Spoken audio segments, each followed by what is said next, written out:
Hello and welcome back to English Today.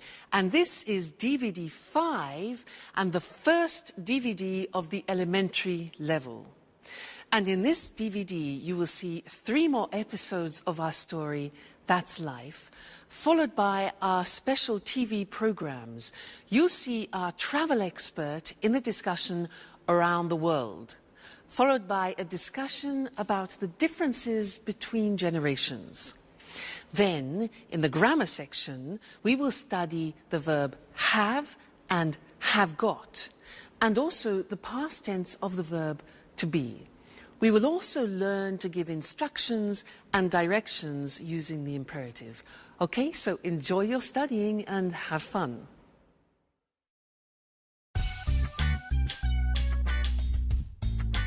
Good morning, Alice. Wake up! Oh, good morning, Jack. Please give me a cup of coffee. Bring me back to life.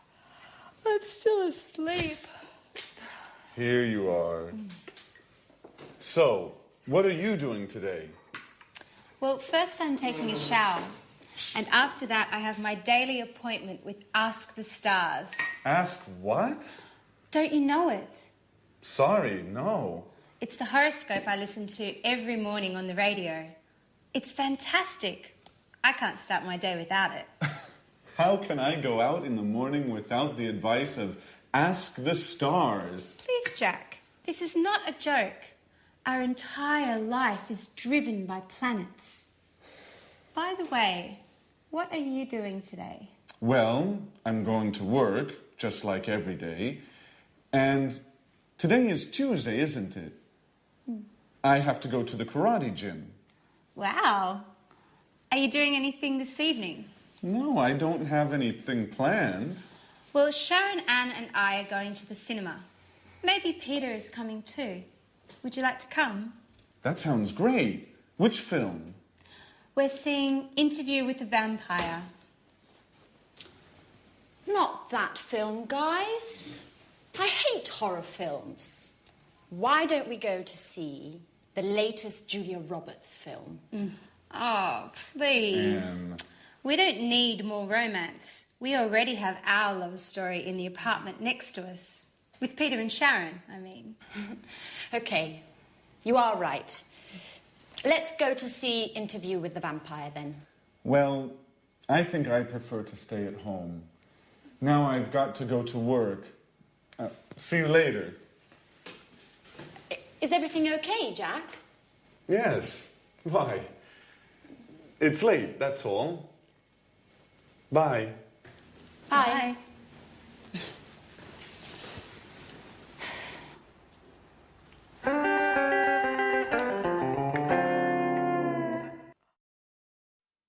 Hello and welcome back to English Today, your live TV program where you can learn the English language.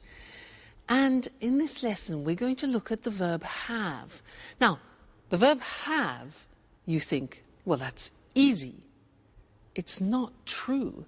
It's actually quite complicated because there are 2 ways of using the verb have in English. I can say, I have a scooter, or I've got a scooter. Well, in this lesson, we'll look at the first way, I have a scooter. Now, in our last episode, do you remember that Alice said, I have my daily appointment with Ask the Stars. You know, she believes in the stars. I have my daily appointment. Just simply the verb have. Now, I want to give you a little test before we move on. If I say, I have a scooter, how would you ask me the question about that? A scooter? How would you do it? Have you a scooter? No, that's not possible. Something missing, like an auxiliary. That's it. Do you have a scooter? Now, this is a typical mistake. People often think that have you a scooter is a question. But the verb have needs an auxiliary. Do you have a scooter? Okay? Listen to this. He has a scooter. He has, Mr. Snake, a scooter. What's the question? Careful. What's the question? Has he... No. Does he have a scooter? Yes, that's it. So you need the auxiliary. Does he have a scooter? Fantastic. Let's look at the screen and check on that. So, the verb have. I have blue eyes. You have a new car. She has, third person, psst, Mr. Snake, S. Look at the spelling, H-A-S. She has a cat. He has a dog. It has 4 doors. We have a garden. You have a course, an English course. They have 3 children. Now the negative. I don't have blue eyes. You don't have a new car. She doesn't, look at the pronunciation, she doesn't have a cat. He doesn't have a dog. It doesn't have 4 doors. We don't have a garden. You don't have a course. They don't have 3 children. Okay? The question, do I have blue eyes? Do you have a new car? Does she have a cat?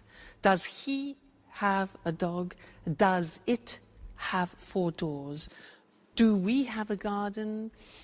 Do you have a course? And do they have 3 children? Okay, so that's the verb have. Don't forget the auxiliaries do and does. Now, another interesting thing about the verb have is that often we use it in special expressions which make up verbs with particular meanings. And in other languages, in these situations, you hear make. Let me show you. We say to have breakfast in the morning, to have lunch, 1 o'clock, and to have supper. So to have breakfast, to have lunch, to have dinner. Now dinner is what time? Dinner and supper, what's the difference? Dinner at 8 o'clock in the evening. Supper is something we have at about 10:30 or 11 o'clock at night. All right? So we use the verb have for these. We don't say to have a breakfast, but to have breakfast, have lunch, have dinner, have supper. Other things, we say to have a cigarette. We say to have a cup of coffee, to have a drink of any sort. We also say to have a shower in the morning, to have a shower. In other languages, they use make a shower or make a bath, for example. But in English, we say to have a shower, to have a bath in the bathroom. We also say to have a rest. We say to have a party. Did you have a good party? We say to have fun, which means to have a good time. Okay? So these are very common expressions which we always use with the verb have. Have breakfast, have lunch, have dinner. Okay. Now, when we go back and listen to our friends, they will introduce the other form, have got. And then afterwards, I'll tell you all about it. All right? So see you then. Bye. Fly me to the moon. Let me. Have you got a moment, Peter? I've got a problem with my computer. I don't know very much about computers. And I'm going out. They're waiting for me at the theater. Always busy, huh? Okay, Sharon, take it easy. Shall we have a look?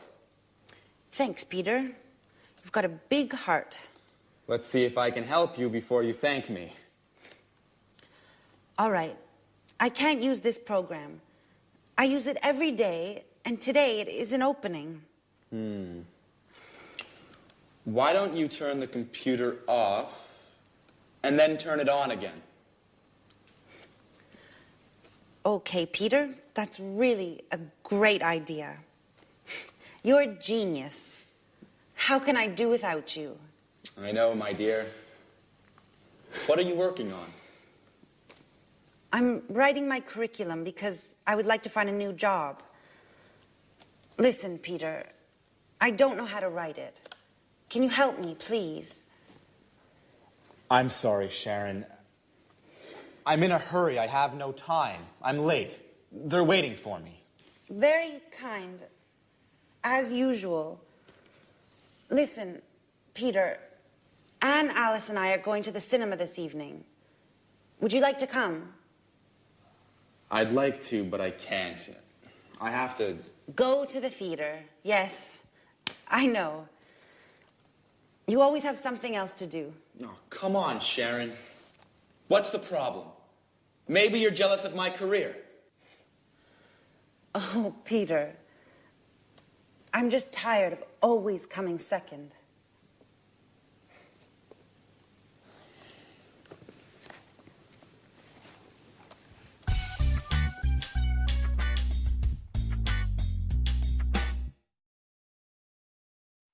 Hello and welcome back. How are you all? Did you notice that Sharon is tired of coming second? Well, I understand her.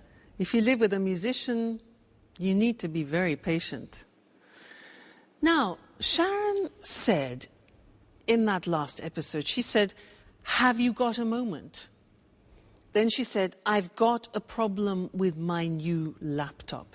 Have got. And this is what I want to study with you now. The second use of have got. Now, in order for you to understand it better, let's do something in a typical Thông context where we would use have got.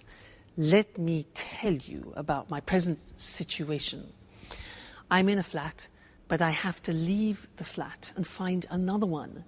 And I saw an advertisement in the newspaper for a flat which looks quite interesting. So I want to call the owner of the flat and ask him some questions. All right, so listen to what I say. All right. Now, his name is Mr. James. 4, 6, 5, 6, 7, 8, 9, 7. I hope he's in. Let's see. Mr. James. Hello, Mr. James. Yes, hello. My name is Louise Evans, and I saw your advertisement in the newspaper for a flat, and I wondered if I could ask you some questions. Great, okay. How many rooms has it got? Yes, okay, so 2 bedrooms, good. A living room, a kitchen, bathroom, and toilet. Very good, fine. Has it got a garage? No, okay, so I have to park my car in the street. Okay, fine. And a garden, does it have a garden? No, okay, a small balcony on the 2nd floor. Good, fine. And has it got central heating? Central heat, yeah. And kitchen electricity, oh, well, okay, an electric kitchen is fine, why not? Another thing is air conditioning. It gets very hot in England in the summer now. No. All right. Does it have easy access to public transport? Oh, good. So there's a tube nearby. Fantastic, good. Another thing is, has it got big windows? Because I love a lot of light. Small windows. All right. Has it got any views? The road and the neighbour's garden. Okay. And one more important thing. How much does it cost a month? £1,250. Right. Okay, thank you very much. Yes. Yes, I'll think about that and I'll call you back. Okay, fine. Thank you very much. Thank you. Goodbye. Bye. Bye. £1,250? Oh my God. That's a lot of money for a flat. I can't afford that. It's impossible. Now, did you notice that I used has it got a lot as a construction? Has got, have got. That's what I want to talk about. Now, this construction have got was introduced into the English language to describe possession, in fact. But now we use it in different situations, not only possession. So the Americans, in fact, use the verb have more than have got. In British English, we use have got a lot. All right, now let's have a look at the construction. So in the positive form, I have got gets contracted to I've got. I've got some money. You have got becomes you've got. You've got a scooter. She's got, she has, she's. Looks like the verb to be, but it is in fact has. She's got long hair. He's got a shop. It's got a balcony. We've got a house. You've got some CDs, and they've got some plants. All right? So that's the positive. Now, the negative. In the negative, the auxiliary have turns into a negative auxiliary. So, I haven't got any money. You haven't got a scooter. He hasn't got long hair. She hasn't got a shop. It hasn't got a balcony. We haven't got a house. You haven't got any CDs. And they haven't got any plants. So hasn't and haven't. And then in the questions are easy. We use have or has. So, have I got any money? Have you got a scooter? Has she got long hair?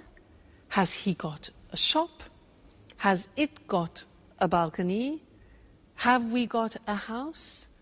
Have you got some CDs? And have they got some plants? So it's not really difficult grammatically. You have to remember the auxiliary have and has, and then remember to put got.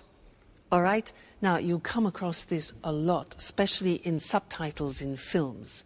So watch out for it, and we'll keep practicing it.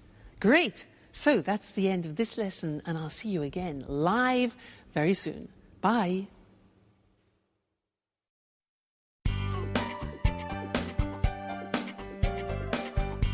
Hey, Anne.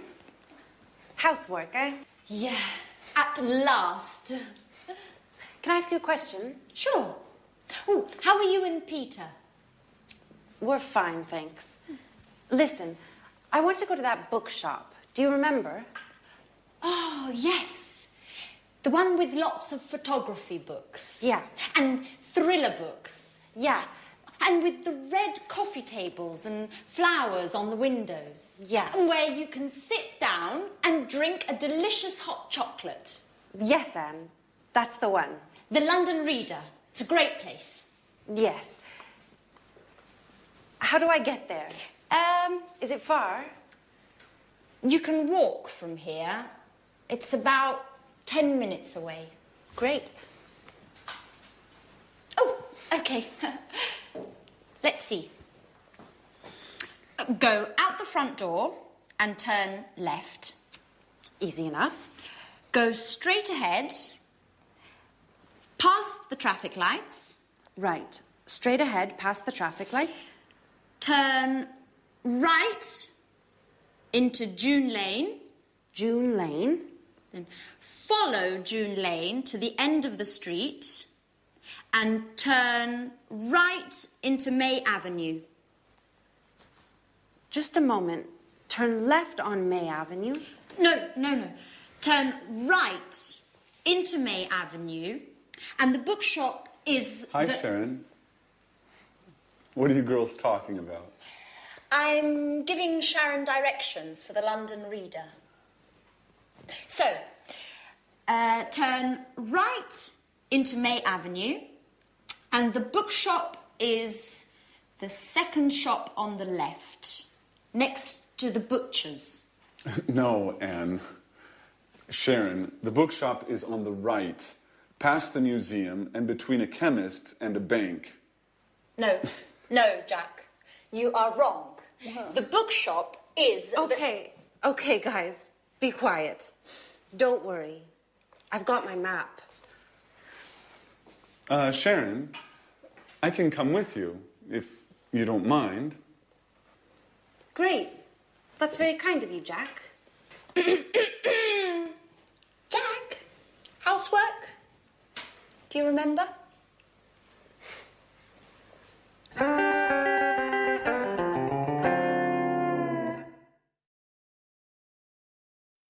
Hello and welcome back again. Now, Anne's a bit jealous, isn't she? I mean, how can she attract Jack if she asks him to do the house cleaning? I mean, she's more like a mother than a lover, isn't she? Well, anyway. Now, she gave some directions to Sharon because Sharon wants to go to the bookshop. And actually, Mr. Monkey wants to go to the same bookshop. So I want to test those directions to see if they work. Let's imagine this is the bookshop, okay? Mr. Monkey wants to go there. So let's see her directions. So go out of the front door and turn left. Okay, Mr. Monkey, turn left. Great. Then go straight ahead. Go straight ahead until the traffic lights, you know traffic lights? Traffic lights are red, amber, green. Okay, traffic lights. And at the traffic lights, turn right, like that, into June Street. Okay. Follow to the end of the street. Then turn right again. Okay, and go down May Avenue. This must be May Avenue. And the bookshop is the second on the left. 1, 2. Here's the bookshop. They work. Now, I was using the language of directions. So I want to go to the screen now and show you that language, the language we use for giving directions to people. All right? Now, we usually use the imperative form. What is the imperative? The imperative is just the infinitive form of the verb. So you can say, take the first left or the first right. Take, okay, that is just an infinitive. Take the first right or the first left. You could say, take a bus to. Take a train to. Take the subway. Now, in America, they say subway, and in Britain, we say tube. Take the tube to. Okay? Another example. Turn left, turn right. So turn is the verb. Turn left, turn right. Okay? Another possibility is go straight on, which is an expression we use in Britain, or go straight ahead, which is an expression that they use in America. But we use both. Straight on, straight ahead. All right? Then we can say go past the shop or go along the street, a road, or an avenue. Again, we use go, it's the infinitive, and it's the imperative form, all right? Another example. At the end, we can say the position. It's next to, it's near to, it's opposite, it's between, it's on the left, it's on the right. You remember the prepositions that we did at the beginning? Well, that's to indicate the actual spot. Great, so that's giving directions using the imperative form. Now, let's go back to our friends in That's Life and listen to Jack, who is giving Alice instructions about using the internet. And listen to the imperatives that he uses. And I'll see you later, all right? Bye for now.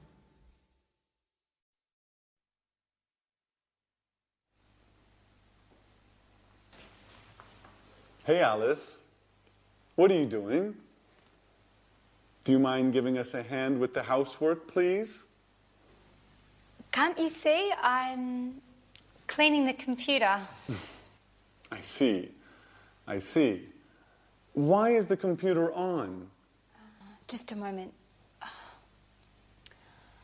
I don't understand how to connect to the internet on this computer.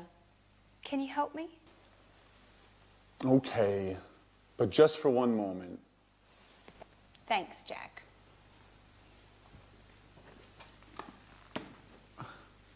Okay, click on that icon. What's an icon? That symbol on the screen. Do you mean this picture of a telephone? Yes. Click on that. Right. Now what? Enter your username and password. Okay. And click on that button there. Click on the button. And now you're connecting to the internet. Hey, that's easy. It's very easy, Alice. You are hopeless with computers. And with housework, too. Come on, Alice. It's time to clean up this mess now. Hello again. Did you notice how Jack was giving Alice instructions to go on the internet? Well, I want to give you some instructions to do something at home. Now, in order to do that, you need one of these. What's this? Huh? A what? It's a napkin. A napkin. So, take a napkin, all right? Put it down. Open it up like this. Okay, so we have an open napkin. Anyway, now, take the bottom of the napkin and fold it over a little bit, like that, okay? Then fold it again, like that. Then fold it again, and again, and again, until you reach halfway, and press it down like that. Press it down. All right, now, take the whole napkin, lift it up, and put it in this position. You turn it over, okay? Press that down. Now, take the bottom of the napkin and fold it in half over like this. Again, press it down well. Now, take this part of the napkin here on the right and fold it right down along the folds on the left. Press down. Then take all of it up like this and fold this bit over so you create a support like that. Then turn it around and bing! There you have something nice to decorate your table with. A romantic dinner, for example. All right? So I gave you instructions in order to do that. And we're going to look at that on the screen because I used imperatives to give you the instructions as I used for giving directions. All right? So let's see. Let's use some other examples related to the computer and the internet. Plug in the computer. Now you notice we use plug, which is the infinitive form, and we use it for both you, singular, and you, plural. So, plug in the computer, ding, switch it on, connect it to the internet, and ding, click on the internet icon. All right, so imperatives, they're all infinitive verbs.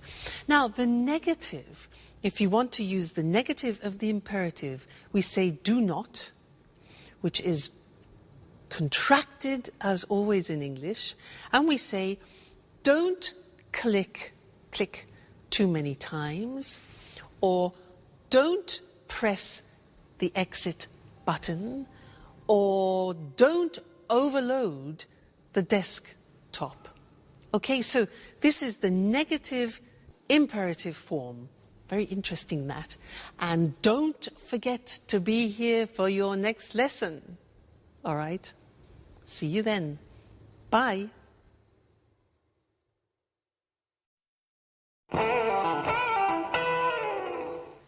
Jack, where were you yesterday evening? Why? There was a great party at Mary's. Really? I wasn't invited. I can't believe that. Everyone was invited. I'm sure I wasn't. Anyway, I was busy yesterday. Ah. Did you have a meeting with some clients? No, I didn't. So? What? Where were you? I was with Robert at the Red Lion pub. That's impossible. Robert was at the party. Oops. I always get them mixed up. I was with Charles. Charles was at the party too. Come on, Jack. Who were you with? You are too curious, Alice.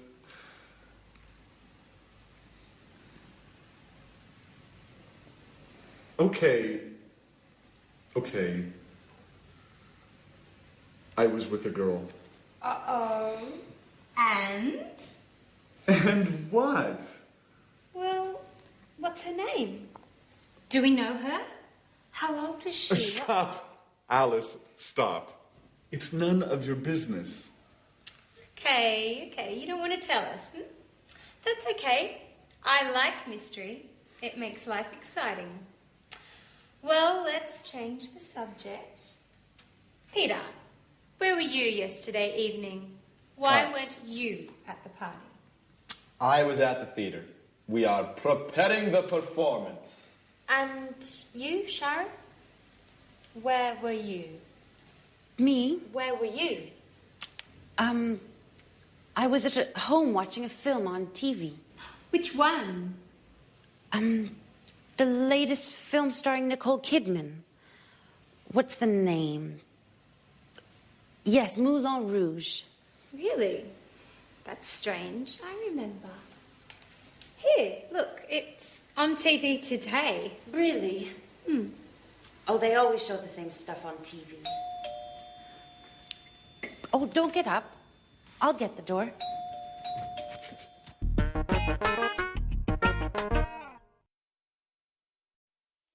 Hello again, everyone. Well done, Sharon. That was a bit embarrassing, wasn't it? Now, where were you last night? Well, I wasn't at a party. I wasn't in a pub like Jack. I wasn't at the theatre. I was at my first samba lesson, and it was great. Fantastic. You know, the music was really fantastic, really loud and exciting. And there were 30 people there. It was difficult to see the teachers. You can imagine, 2 teachers, 30 people. Excuse me. Anyway, as usual, there were too many women and not enough men, and that's typical. But the teachers were fantastic. They were really, really professional. One was Brazilian and the other was from Argentina. Yeah, Argentina. Great, really, really good. And in the first lesson, it was easy because we did some, basic steps. But it was really, really enjoyable. And I can't wait for the next lesson because that was so exciting. Can you samba? I bet you can. Now, in most of those sentences, I was using the verb to be in the past. And that's what I want to look at with you now. Let's look at the screen. To be in the past, when we talk about something specific in the past. Let's look at the form. I was in New York last year. You were, see how it changes? You were at the party last night. He was at a meeting on Tuesday. I was, you were, he was, she was fine yesterday, for example. It was beautiful. We were at school on Monday. You were happy. And they were in London 2 weeks ago. So you see, I was, you were, he, she, it was, we were, you were, they were. Be careful about that. It's easy to make a mistake. Now, what about the negative form? Well, was becomes wasn't. Listen to the pronunciation. Wasn't, wasn't. Okay? So, I wasn't on time this morning. You weren't here yesterday. He wasn't at the party last night. She wasn't very happy. And it wasn't difficult, okay? We weren't at work on Saturday. You weren't on time for work. And they weren't on holiday last month. So wasn't and weren't. Question form, listen to these. Where was I yesterday? Where were you last night? Where were you last night? Where was he last week? Was she at work yesterday? Was it an easy test? When were we there? What time were you at school yesterday? And how often were they in class? So, the verb to be in the past tense, I was, you were, he, she, it was, we were, you were, they were. Very important. You can't live without that verb to be in the past. All right? Great. Well, we will continue with the past in the next lesson. So, see you then. Bye.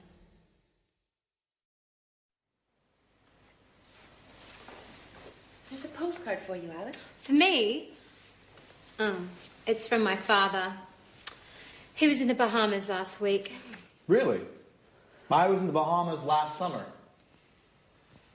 Just you? Oops. Sorry, Sharon. We were in the Bahamas last summer. It was sunny and hot. Perfect weather for swimming and relaxing. It was fantastic. Fantastic. Yeah, fantastic. I'm sure it was. I prefer holidays in the winter. It's too hot in the summer.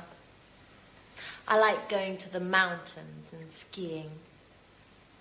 My last holiday was 2 years ago. 2 years ago? Yes, it was a long time ago. I need another holiday soon. Anyway, was your father on holiday in the Bahamas, Alice? No, he wasn't. He's working on a new play there. Oh, how fascinating it must be being a director. Fame, money, and a lot of travelling around the world. And no time for family. Just a few calls, postcards, and a lot of misunderstandings. Why don't you call him now? I don't think that's a good idea. Why? When was your last call? 3 weeks ago? That's a long time. Come on, Alice, call him. I'm sure he'll be happy to hear from you. Well, maybe you're right. Okay, I'll call him. Thanks, Jack. For your advice, I mean.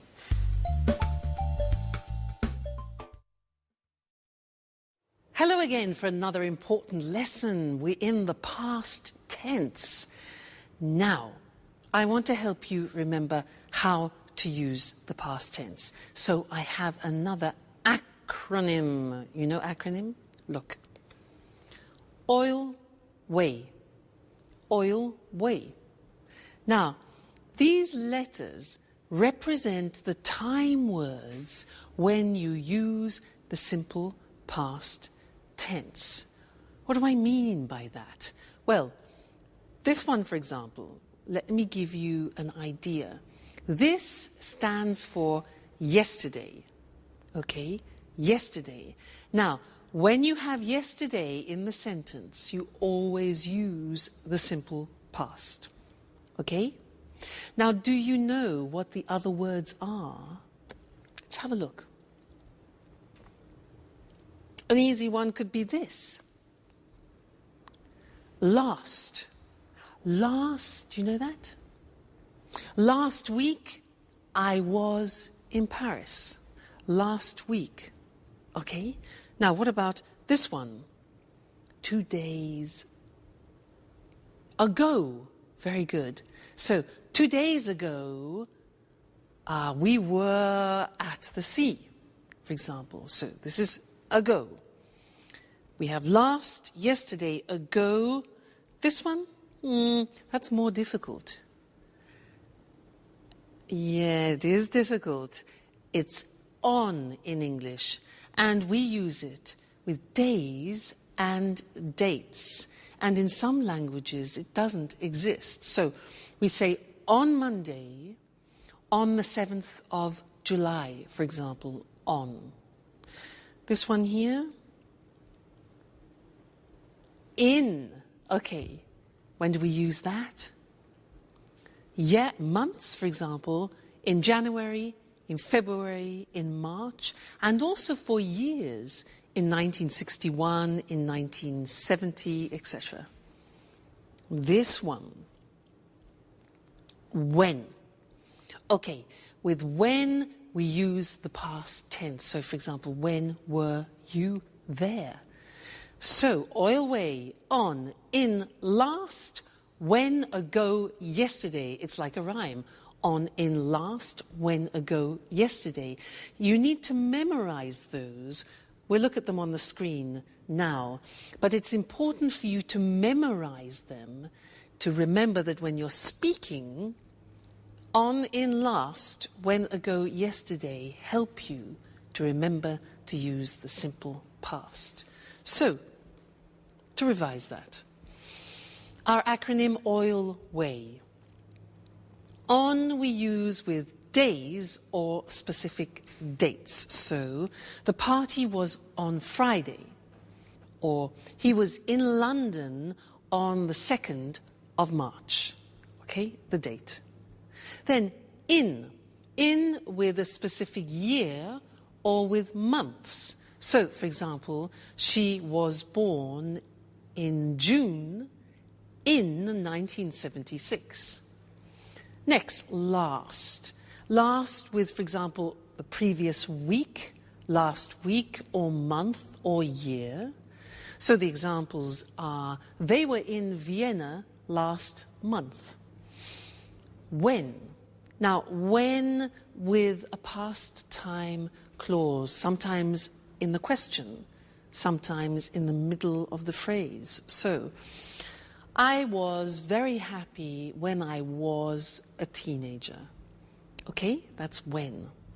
Then ago, for example, 2 days ago, 2 months ago, 3 years ago.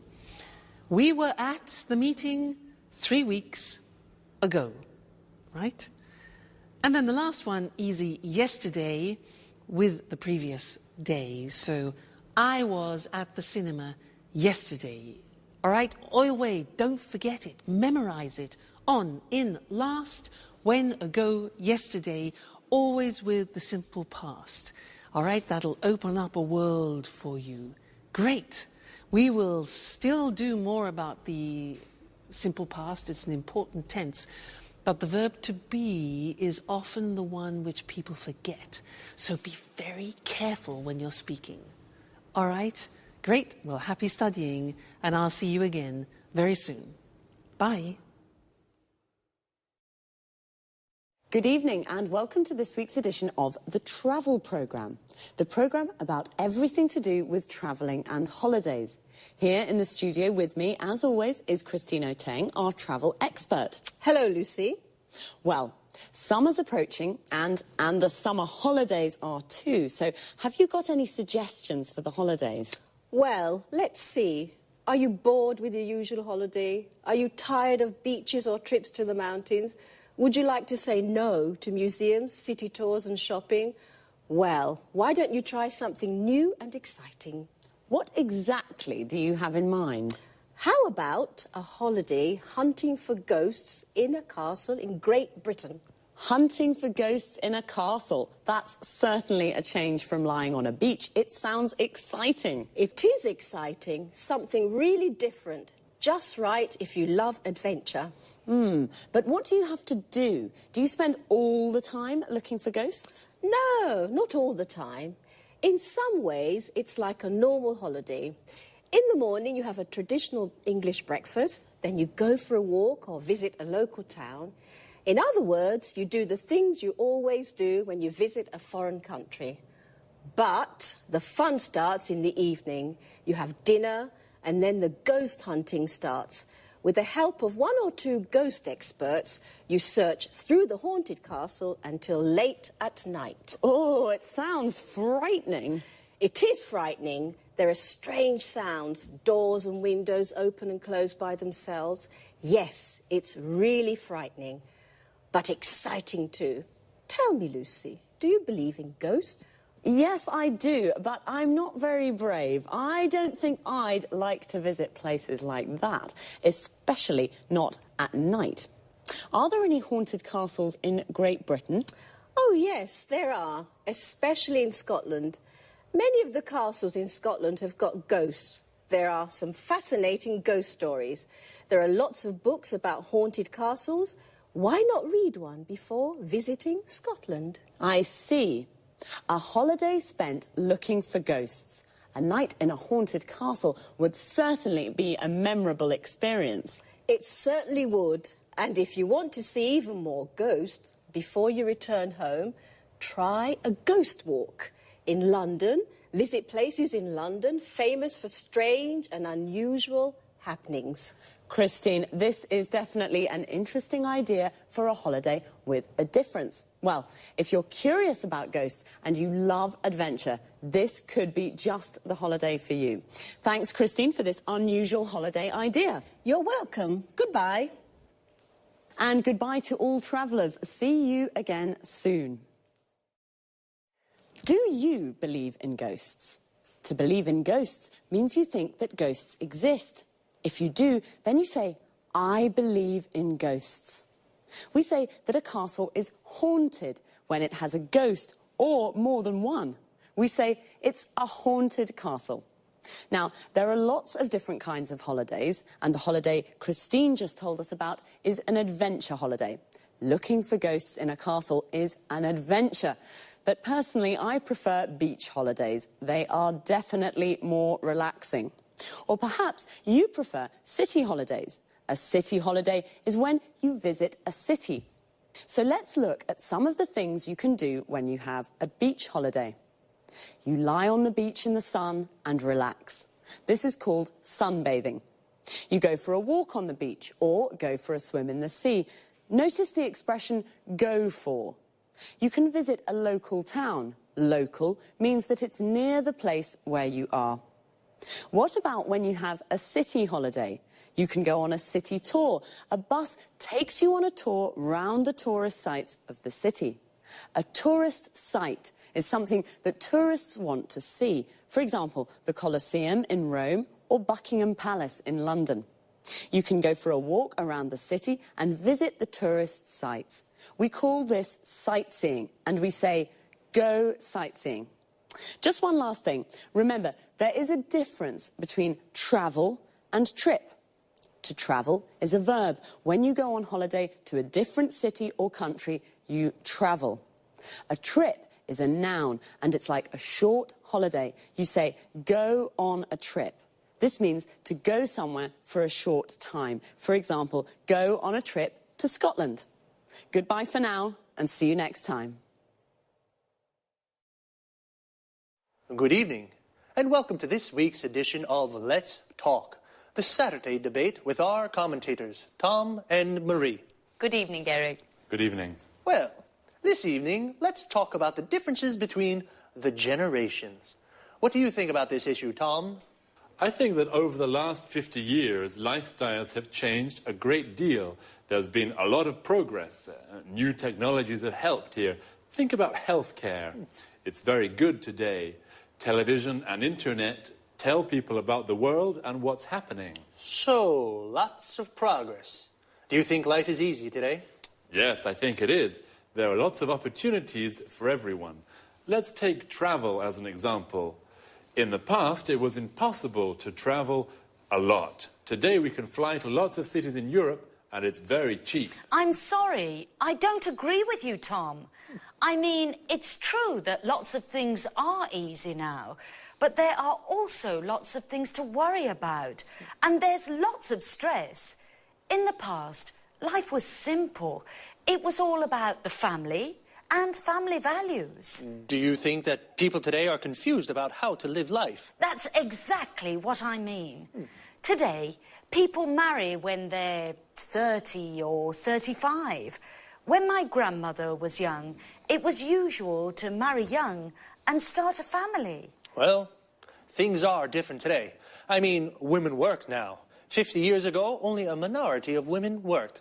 I think this is very important for female emancipation.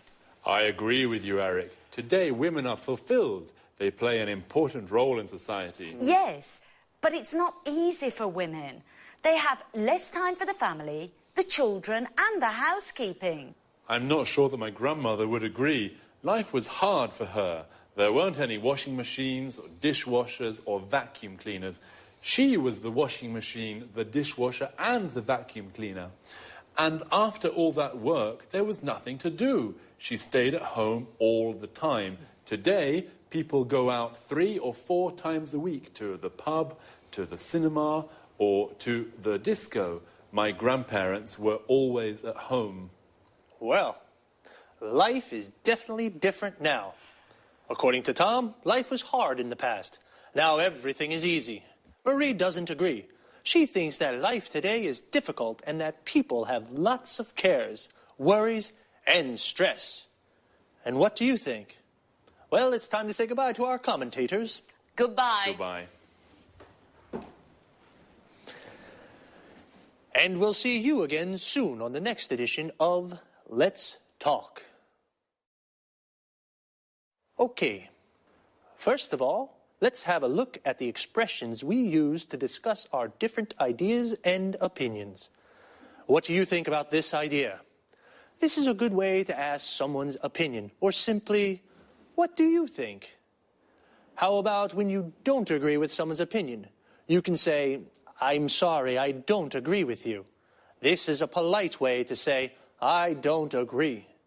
If you do agree with someone, then you say, I agree with you. When we give our opinions, we usually start with, I think, or I don't think. The use of that after think is optional. So we can say, I think it is important, or I think that it is important. Another useful expression is, I mean. And when we use it to explain our ideas better. Let me give you an example. Things are different today. I mean, women work now. So I say things are different, and then with I mean, I explain how they are different. What about the vocabulary we use to talk about the things that have changed in the last 50 years? Let's take healthcare. It's the protection a country gives to its people like doctors, hospitals, and medicines. These are all parts of healthcare. Another important thing is female emancipation, the freedom of rights that women have. And some things that we have in our houses now, which make our lives easier, are the washing machine. This is the machine that washes our clothes. The dishwasher, the machine that cleans the dishes. plates, and glasses. And the vacuum cleaner, the machine that cleans the floor. Before I say goodbye, I just want to look at a little word that we use a lot. It's lot. And we use it to express quantity. We can say a lot or lots of, and it means a big amount. We use it with verbs. We say a lot, and it comes after the verb. For example, today people travel a lot. And when we use it with nouns, we usually say lots of, and it comes before the noun. For example, there's lots of stress today. Well, that's all for me. See you soon for another edition of Let's Talk.